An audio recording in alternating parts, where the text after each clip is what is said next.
Hi, in this video we're going to be looking at volumes of 3D shapes. So 3D shapes, prisms, cuboids,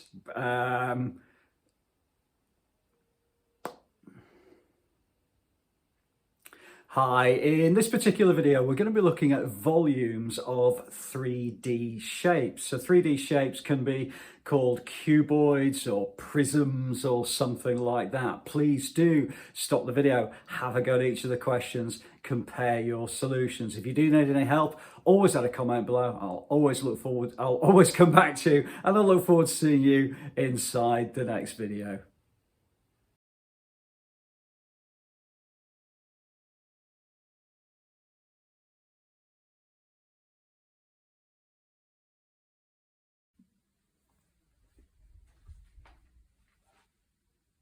Hi, in this particular video we're looking at volume of 3D shapes. I've actually got the plural there, I've got double plurals, volumes of 3D shapes, so I might change that. Okay, please do stop the video, have a go at each of these questions. They are aimed at roughly about grade 4 on a GCSE. And really the whole idea of working out the volume is that the volume of something equals the area times the depth. Now, I'm going to use this same idea with all of them because I do see students where they multiply all three numbers together. And when it is a rectangular prism, it's absolutely fine to do that. But I think sometimes just the discipline of using area times depth is quite a good thing. So let's have a look at what constitutes the area. Well, the area is going to be this piece here. Okay, now the area in this case is going to be 8, which is the length, times the height, which is 7, and then the depth of the unit is going to be 5. So I've got 8 along here and 7 along here. So 8 times 7 is going to be 56. And then I've got multiplied by 5, which is the actual depth along here, times 5. Now, this type of question probably would be a non-calculator question, okay? So you might have a way of working it out. What I would do is just at the very side here, I do 56 times 5. Well, 5 6s are 30, 3 to carry, 5 5 is 25, plus 3 is 28. So it's going to be 280, in this case, centimeters cubed. And that would be the answer to that particular question. So might be worthwhile not using a calculator with these types of questions, just to sort of check your own skills and your own calculation. Okay, so let's have a look at the next one then. We've got this time a volume of a triangular prism, but I'm going to use exactly the same idea, that volume equals area times depth. Okay, and like with all my videos, I always generally write the formula every single question. I just find it much better. It helps my memory and it helps me to kind of remember what I'm doing. I also always work down the page, fairly predictable in that way. Okay, now they've thrown you a little bit of a curveball with this one because they've given you this length along here. Okay, now you just need to ignore it. Okay, it's one of those questions where they give you a little bit more information than you actually need. So what we're doing firstly is we're working out the area of this triangle. Okay, well, the area of a triangle is base times height divided by 2. Okay, some people may use a half base times height. Again, that's perfectly good. Okay, I have no problems at all with that. So the base of it is going to be 8. The height of it is going to be 6. And then we're going to divide by 2. So the actual area of the triangle is 6 times 8 is 48. And then divide by 2 is going to be 24. Now the depth of it is going to be 16 in this case. It's a terrible out of scale drawing, okay?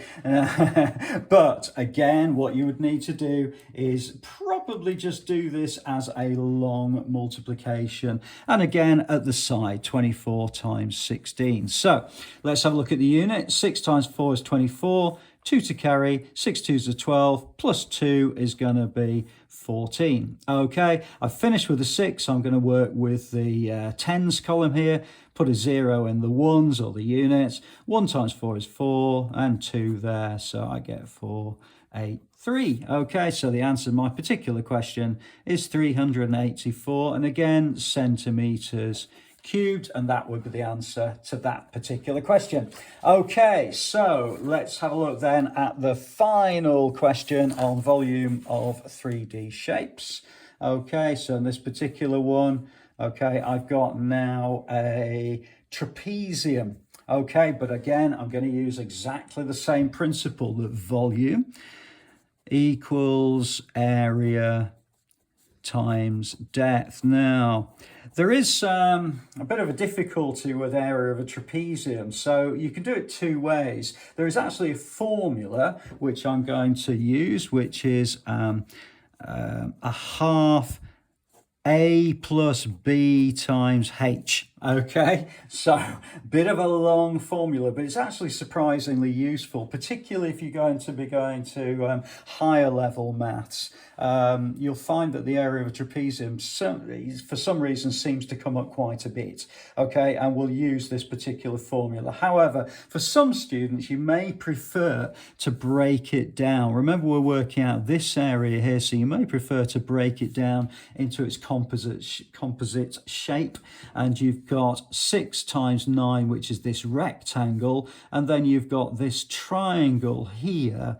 Well, the base of the triangle is going to be the difference between 14 and 6, so that's going to be 8. So this would be 8 along here, and the height of it would be 9. So you would do a half base times height to get that triangle. Now, perfectly fine with doing this whole idea of composite shapes. Okay, I'll just sort of draw it like that if you wanted to. Okay, so you've got 9 times 6 is 54. Okay, and then you've got 9, which is the height here, and you've got 8 along here, so that's 72. And remember, it's half of 72, which is going to be 36. Okay, so if I add these two together, what I'm actually going to get is going to be 90. So I'm rather hoping that when I use this formula, I'm going to get the same result. Hopefully I will. Okay, so let's have a look at that. I've got a half. Now, A is the top, which is 6 rather.